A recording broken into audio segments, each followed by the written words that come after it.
ICT corner থেকে সবাইকে স্বাগত জানাচ্ছি। শিক্ষক বদলি ব্যবস্থাপনা সফটওয়্যারের আবেদনের আজ দ্বিতীয় দিন। মাত্র একদিনেই 2390+ বদলি আবেদন জমা হয়েছে। আপনারা অনেকেই বদলি ব্যবস্থাপনা সফটওয়্যারের বিদ্যমান বিভিন্ন সমস্যা নিয়ে কথা বলেছেন।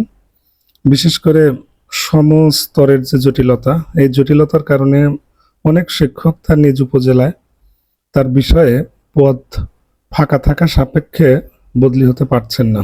সমস্তর জটিলতা দ্রুত নিরসন না হলে তারা কিন্তু আবেদনের সুযোগ থেকে বঞ্চিত হবে। আর একজন কমেন্ট করেছেন যে আপনি আবেদন করেছেন কিন্তু সেটি পেন্ডিং দেখাচ্ছে কেন?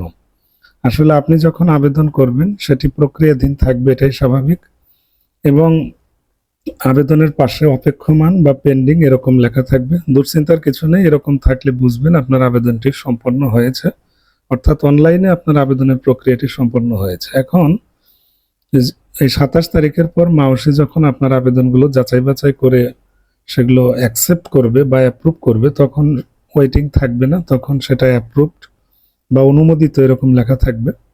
এছাড়া আপনি যে প্রতিষ্ঠানে কর্মরত আছেন সেই প্রতিষ্ঠানের ইউজার আইডি পাসওয়ার্ড দিয়ে লগ ইন করলেও মাউসি অনুমোদনের পর এখানে কিন্তু অনুমোদন লিস্ট দেখাবে।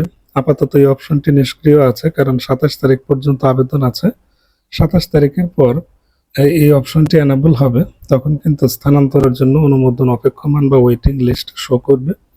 এবং এর পরে আপনি যে প্রতিষ্ঠানে বদলি হতে চাচ্ছেন সেই প্রতিষ্ঠানে লগ ইন করে আপনার তথ্যগুলো কিন্তু গ্রহণ করতে হবে। অর্থাৎ আপনি যে প্রতিষ্ঠানে কর্মরত আছেন সেখান থেকে আপনাকে অবমুক্তি দিতে হবে।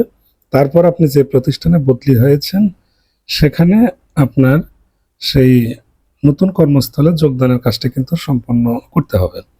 আরেকজন জানতে চেয়েছেন যে স্যার, আমি অনলাইনে বদলির আবেদন করেছি, টাকা পেমেন্ট করতে হবে কিনা, এই ধরনের একটা কমেন্টস এসেছে আমার ফেসবুক পেজে, আমি আপনাদের সাথে একটু শেয়ার করছি। সো তাদের জন্য বলছি, এবার আবেদনে কিন্তু কোনো ফি পরিশোধ করার প্রয়োজন নেই, শুধুমাত্র অনলাইনে আবেদন করলেই হবে। সহজ একটি প্রক্রিয়া, সফটওয়্যারটা নিঃসন্দেহে ইউজার ফ্রেন্ডলি।